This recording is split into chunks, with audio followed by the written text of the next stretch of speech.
सबसे पहले आप सभी को प्रणाम करता हूँ। ज्ञान की देवी माँ शारदे को प्रणाम करता हूँ। अभी एक भाई आए थे, मैं मेरी कविता पढ़ने से पहले कुछ जवाब उनके लिए चले गए शायद उठकर। फिर वही मुद्दा आया उठकर कि महिला सशक्तिकरण पर कविता लिखने के लिए पुरुषों को जलील क्यों किया जाता है। सारे के सारे बलात्कारी तो नहीं है, सबके सबने रोक तो लगा नहीं रखी। बस यहीं से एक कविता की, जो मेरी पुरुष की कविता है, उसकी लास्ट की 4 पंक्तियां पढ़ने ध्यान दीजिएगा। हर पुरुष नहीं मझधार नदी की, हर पुरुष नहीं मझधार नदी की, हर नारी नहीं किनारा है, हर पुरुष नहीं है रात अंधेरी, हर नारी ना ध्रुव तारा है, हर पुरुष नहीं पाषाण हृदय है, होता पुरुष हृदय भी प्यारा है, हर पुरुष नहीं है हवस का भूखा, हर पुरुष को जिस्म ना प्यारा है। अरे पुरुष वही है, पुरुष वही है जिसने नारी अस्मिता के हेतु अपने प्राणों तक को वारा है। पुरुष प्रेम है, पुरुष प्रेम है, पुरुष त्याग है, पुरुष है शीतल, पुरुष ताप है, पुरुष राम है, पुरुष श्याम है, पुरुष भीष्म है, परशुराम है, पुरुष भीष्म है, परशुराम है, पुरुष ज्ञान है, पुरुष ज्ञान है, पुरुष ध्यान है, पुरुष है पर्वत, पुरुष है दिनकर, पुरुष में होते हैं इतने गुण थक जाओगे तुम गिन गिन कर, पर केवल पुरुष के अवगुण गिनवाए, केवल पुरुष के अवगुण दर्शाए, केवल पुरुष में अवगुण दिखलाए, अरे उसके गुण को क्यों ना स्वीकारा है। नारी में भी होते हैं दोष, ना केवल पुरुष आवारा है। नारी में भी होते हैं दोष, नारी में भी होते हैं दोष। मैं मेरी कविता पर आता हूं, सुनिएगा। 4 पंक्तियां शुरू की मेरे धर्म के लिए। 4 वेद, 18 पुराण, जिस धर्म का आधार हो, जिस धर्म के भगवान विष्णु स्वयं पालनहार हो, जो धर्म ऋषि मुनियों के तप के ताप से तपता रहा हो, जो धर्म ऋषि मुनियों के तप के ताप से तपता रहा हो, जो धर्म सर्वस्व के कल्याण को जपता रहा हो, है उस धर्म के हम उपासक जो गाय को माता मानते हैं। हर धर्म जाति वर्ण का सम्मान करना जानते हैं, अरे जानते हैं धर्मियों की रक्षा जो करना हम अगर, तो अधर्मियों को इस धरा से हीन करना जानते हैं, अधर्मियों को इस धरा से हीन करना जानते हैं। कविता का शीर्षक है केदारनाथ, जो मैं पढ़ने आया था। पिछली बार जब मैंने पढ़ा था तो मैं प्रॉपर पढ़ नहीं पाया था इसे। सुनिएगा, ध्यान मांगता हूं। मेरी यात्रा पर है ये कविता कि कुछ पल बिताए थे मैंने भी केदार में, कुछ पल बिताए थे मैंने भी केदार में, बाबा तेरे चरणों में, बाबा तेरे दरबार में, भक्तों के खातिर हो पिता तुम, भक्तों के खातिर हो पिता तुम, अधर्मियों के खातिर शूल हो, हर भक्त की है कामना वो चरणों की तेरी धूल हो, कि तेरी महानता है बाबा सब तेरा कमाल है काल की भी ढाल तू, हर काल का तू काल है कभी भोला बड़ा और कभी विकराल है कालदास भी तेरा बाबा मेरा महाकाल है, बाबा मेरा महाकाल है, बाबा मेरा महाकाल है।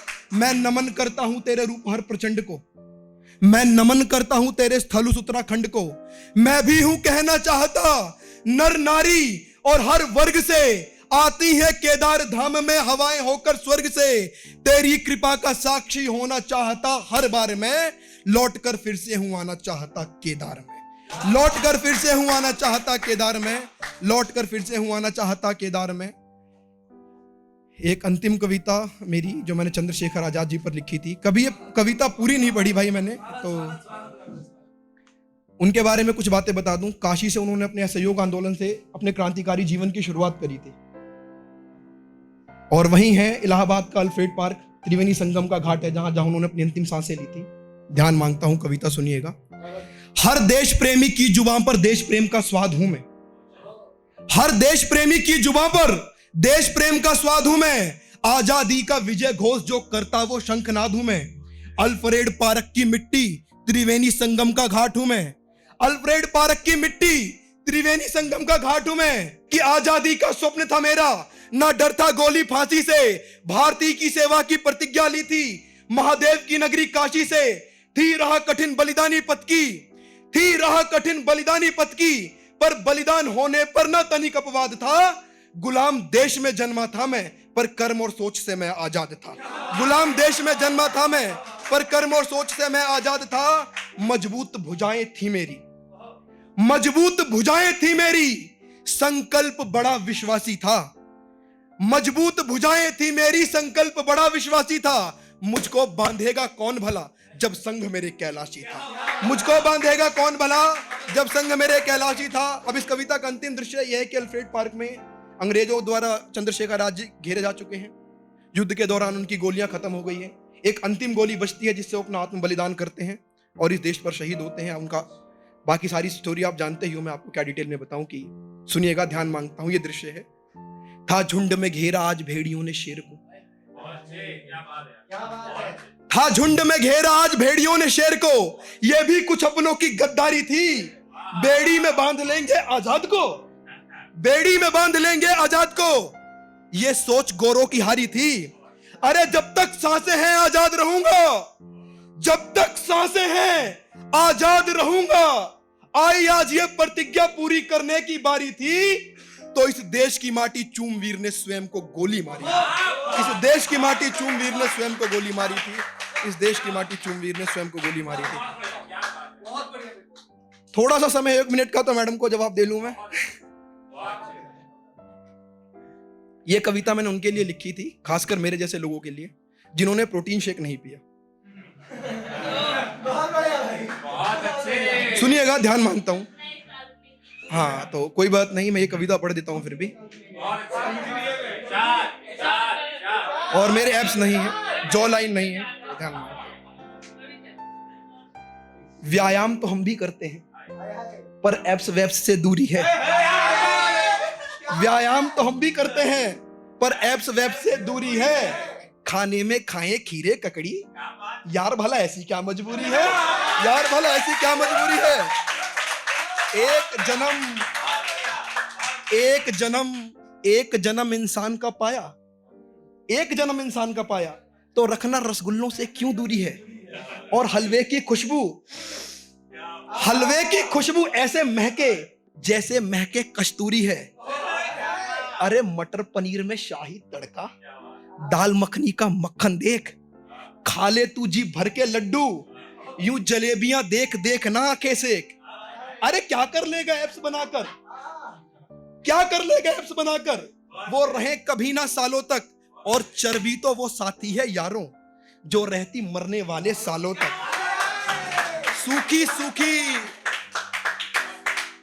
सूखी चमड़ी सी खाल को, सूखी सूखी चमड़ी सी खाल को जॉ लाइन बतलाना क्यों।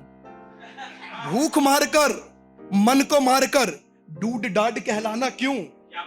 कुछ ना खा पी कर मित्र मेरे, कुछ ना खा पी कर मित्र मेरे, ताकत तुम कहां से लाओगे। इस डाइट फाइट के चक्कर में एक दिन भूखे मर जाओगे।